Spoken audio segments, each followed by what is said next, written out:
오늘 우리는 한 남자의 이야기를 통해 인간 정신의 가장 깊은 곳을 탐험해보고자 합니다. 성공 공식이나 쉬운 해결책을 말하는 이야기가 아닙니다. 이것은 절망의 잿더미 속에서 스스로를 단련해낸 한 인간의 처절한 독백입니다. 시작하기에 앞서 만약 이 이야기가 여러분의 마음에 울림을 준다면 좋아요와 구독을 통해 더 많은 분들이 이 메시지를 접할 수 있도록 힘을 보태주시길 바랍니다. 여러분의 작은 행동이 어딘가에서 힘겨운 싸움을 하고 있는 이에게 큰 용기와 하나님의 축복이 될 수 있습니다. 저는 평범한 사람들에게 어떻게 이야기해야 할지 오랫동안 고민했습니다. 저 또한 평범한 사람이지만 대부분의 사람들이 찾고 싶어 하지 않는 무언가를 발견했기 때문입니다. 제가 수년간의 사투 끝에 얻게 된 이 광기 어린 정신 세계에서 평범한 사람들에게 무엇을 나눠줄 수 있을까요? 그래서 저는 오랫동안 앉아서 목표 없는 수행, 정신을 무뎌지게 만드는 법, 마음의 갑옷, 쿠키 항아리, 책임감의 거울 같은 개념들을 정리해 책으로 만들려고 했습니다. 사람들이 삶에 적용할 수 있는 그럴듯한 방법론들을 말이죠. 네, 그런 것들이 당신에게 도움이 된다면 다행입니다. 하지만 제가 살아온 그 야만적인 삶, 위대해지기 위해 가져야만 했던 그 지독한 집착은 그런 것들은 책 한 권에 담을 수 있는 게 아닙니다. 글로 써낼 수 있는 종류의 것이 아닙니다. 어린 시절에 저는 글을 읽지 못했습니다. 그래서 학교 공부는 제게 너무나 쉬운 포기의 대상이었습니다. 집에 가서 책을 펴고 이 한 페이지를 이해하는데 1년이 걸리겠구나 절망하는 대신 저는 다른 방법을 터득했습니다.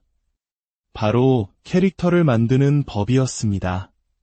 어떻게 하면 오늘 학교에서 괴짜처럼 보일 수 있을까?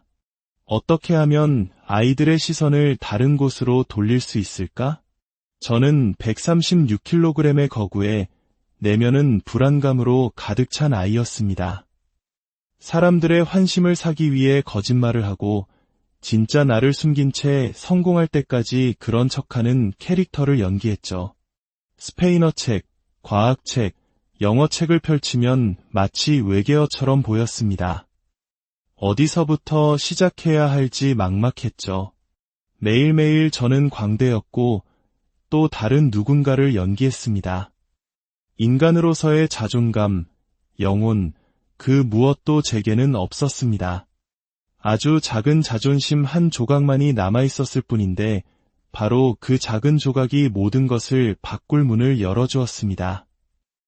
저는 이것이 나의 현실이라는 사실에 유령처럼 쫓기기 시작했습니다. 이것이 내 존재의 전부이고 나는 평생 이렇게 살아야 한다는 공포, 수년간 그 공포와 함께 살았습니다. 그러던 어느 날 저는 자리에 앉아 생각했습니다. 좋아, 이 상황을 벗어나려면 무엇이 필요한지 한번 적어보자. 제 앞에는 해야 할 일들의 목록이 거대한 테이블처럼 펼쳐졌습니다. 그저 평범한 인간이 되어 한 달에 100만 원이라도 벌기 위해 해야 할 일들의 목록이었습니다. 17살, 읽지도 쓰지도 못하는 저는 이미 너무나 뒤처져 있었습니다. 제 머릿속은 우울함으로 가득했고 아버지는 폭력적이었으며 어머니는 곁에 없었고 학교에서는 인종차별적인 욕설을 들어야 했습니다. 정말이지, 신이시여, 대체 뭘 어떻게 해야 합니까? 그때 제게 다가와 이봐, 넌 할 수 있어 라고 말해준 사람은 아무도 없었습니다. 이 모든 것은 오롯이 저 혼자만의 싸움이었습니다. 사람들은 묻습니다. 어떻게 그렇게 냉정하고 강한 사람이 되었나요? 제가 냉정해지려 노력하는 게 아닙니다.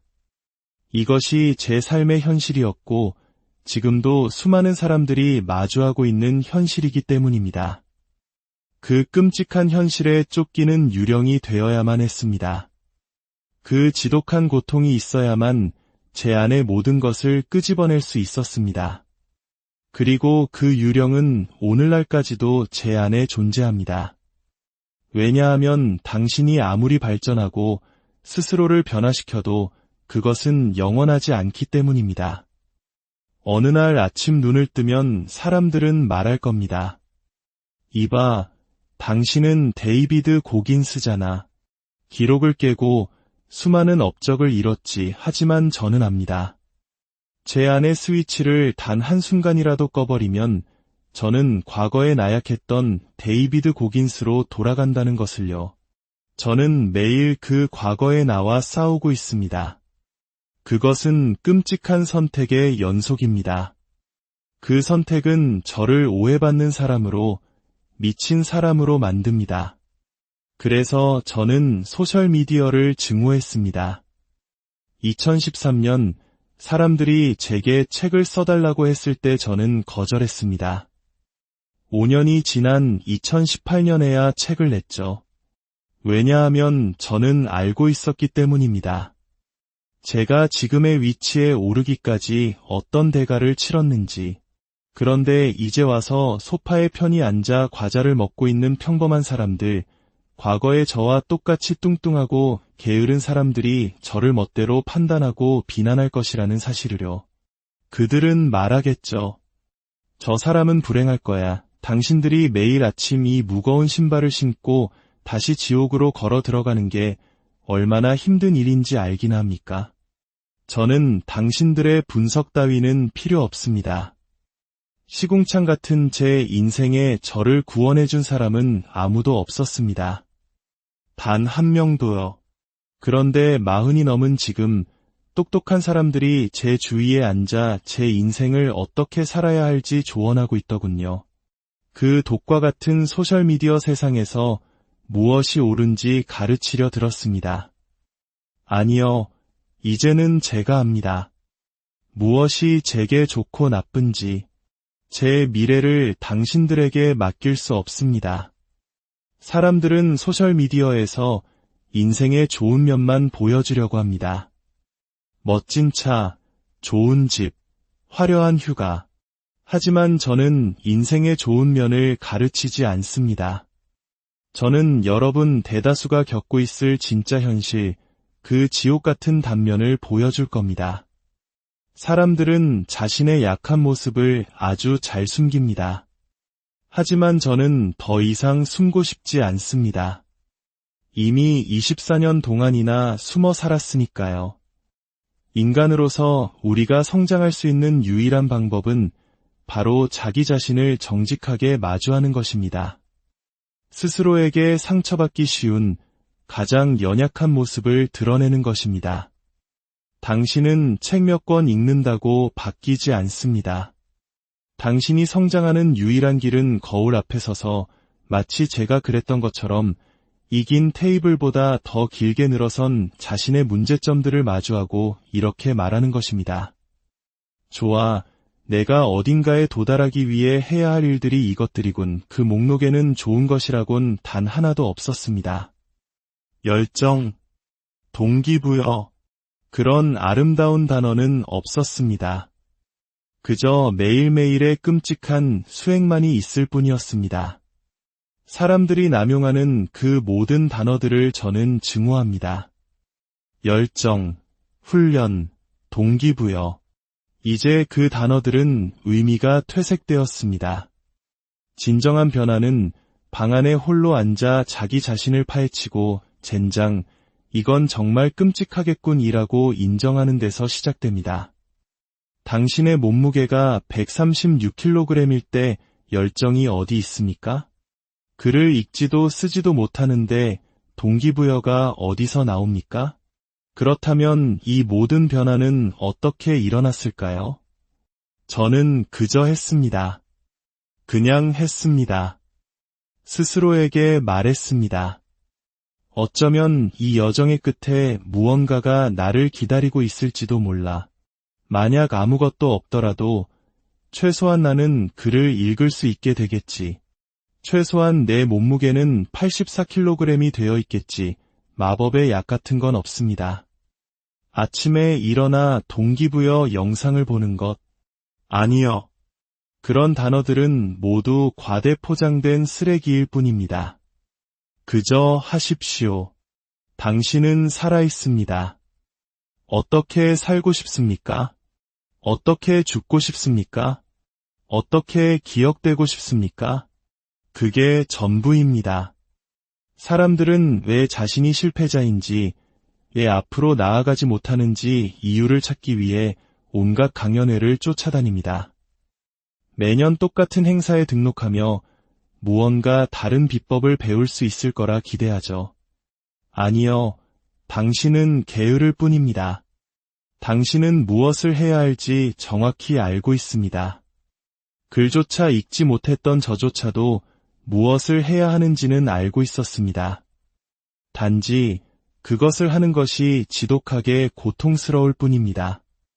매일 아침 눈을 뜨며 신이시여, 난 똑똑하지 않아. 그러니 어제 공부했던 그 끔찍한 내용을 오늘 또 반복하고 내일 또 반복해야만 해라고 말하는 것은 지옥과 같습니다. 당근은 없습니다. 오직 채찍뿐입니다. 유일한 당근이 있다면 그것은 어쩌면이라는 희미한 가능성뿐입니다. 어려운 시험을 볼 때마다 제 머릿속 깊은 곳에서는 목소리가 들려옵니다. 넌 해내지 못할 가능성이 높아. 고긴스. 이건 내 길이 아니야. 넌 이렇게 태어나지 않았어. 하지만 어떻게든 결과는 합격입니다. 또 합격. 그리고 또 합격. 그러나 제 뒤편의 진짜 나는 매번 속삭입니다. 그건 내가 아니야. 저는 그 목소리보다 더 노력해야만 합니다. 그 목소리를 이겨내야만 합니다. 타고난 재능이 주어지지 않았을 때 당신이 인생에서 할 수 있는 유일한 것은 강하게 버티는 것뿐입니다. 저는 사람들이 저를, 제 이야기를 견디지 못한다는 것을 압니다. 하지만 이것이 당신이 할 수 있는 전부입니다. 마법의 알약이나 비법은 없습니다. 당신 안에 하나님이 창조하신 그 나약한 인간을 뛰어넘기 위해 노력하는 것 외에는 방법이 없습니다. 그리고 그 과정은 전혀 즐겁지 않습니다. 그래서 저는 제 다큐멘터리를 만들지 말라고 했습니다. 사람들은 진실을 보지 않을 것이기 때문입니다. 그들은 자신들이 보고 싶은 것만 볼 것이고 이렇게 말하겠죠. 난 저렇게 살고 싶지 않아. 좋습니다. 그렇게 사세요. 그러면 당신은 지금 사는 방식 그대로 살게 될 겁니다. 스스로가 누구인지 계속 의심하고 무엇이 가능한지 궁금해하며 자신의 잠재력이 무엇인지 평생 상상만 하면서 말입니다. 아니면 저처럼 될 수도 있습니다. 제가 행복하냐고요? 모릅니다. 생각해 본 적도 없고 신경 쓰지도 않습니다. 제가 신경 썼던 유일한 것은 거울에 비친 제 모습이 쓰레기 같다는 사실이었습니다. 행복은 그 거울 속에 없었습니다. 저는 강한 정신력을 타고났다는 말을 들은 적이 있습니다. 대체 무슨 말을 하는 겁니까? 강한 정신은 타고나는 것이 아닙니다. 수십 년간의 고통 속에서 그리고 그 고통 속으로 기꺼이 다시 걸어 들어가는 것을 반복하며 만들어내는 것입니다. 대부분의 사람들은 힘든 일을 겪고 나면 다시는 그곳으로 돌아가고 싶어 하지 않습니다. 지옥 훈련을 수료한 사람들이 모두 그 훈련을 그리워하지는 않는 것처럼요. 하지만 저는 깨달았습니다.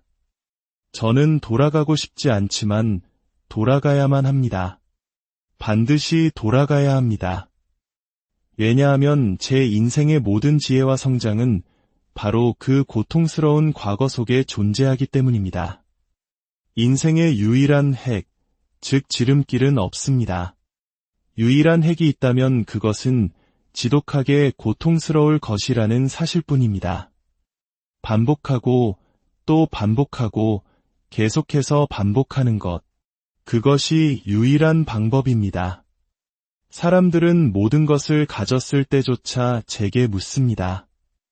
무언가 빠진 것 같아요. 저는 제 인생에서 무언가 빠졌다고 말하는 제 자신을 결코 들어본 적이 없을 겁니다. 저는 오래전에 그것을 찾았습니다. 바로 그 의지력 속에서 아무것도 아니었던 제가 무언가로 변해가는 그 과정 속에서 찾았습니다. 사람들이 무언가를 놓치고 있다고 느끼는 이유는 그들이 진정으로 자기 자신이 누구인지 모르기 때문입니다. 그들은 한 번도 자기 자신을 실험 대상으로 삼아본 적이 없습니다.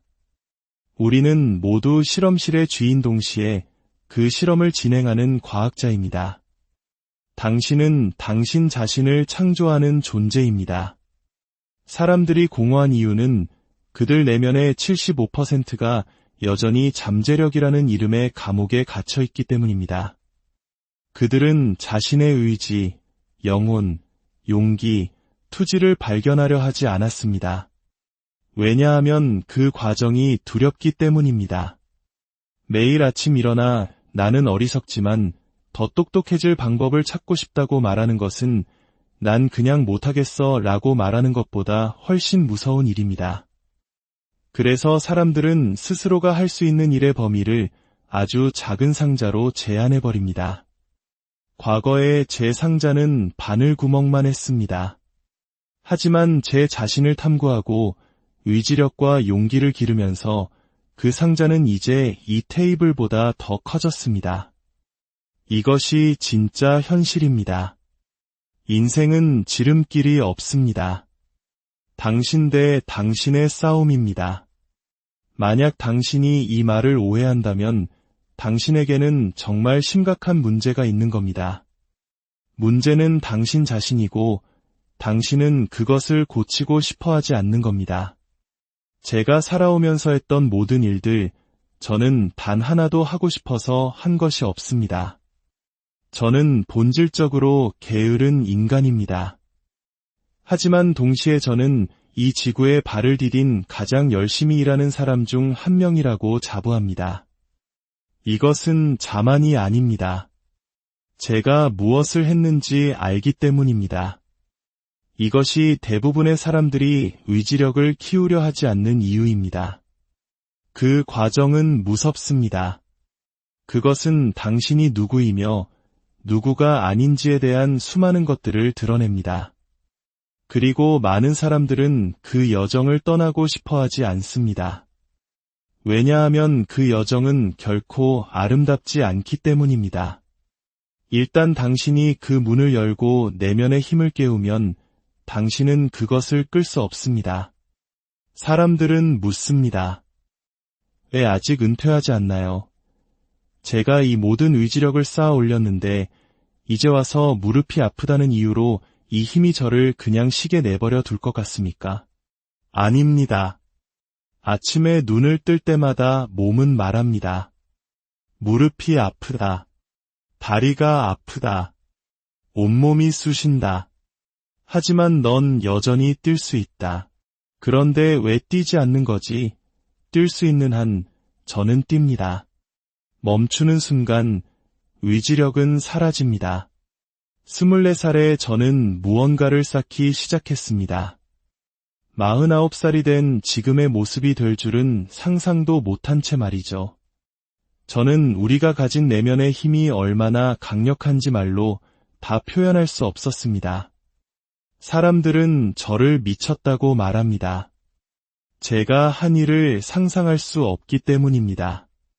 자신의 상상력을 벗어나는 일을 하는 사람을 보면 사람들은 그에게 미쳤다는 꼬리표를 붙여야만 마음이 편해집니다. 하지만 저는 미치지 않았습니다.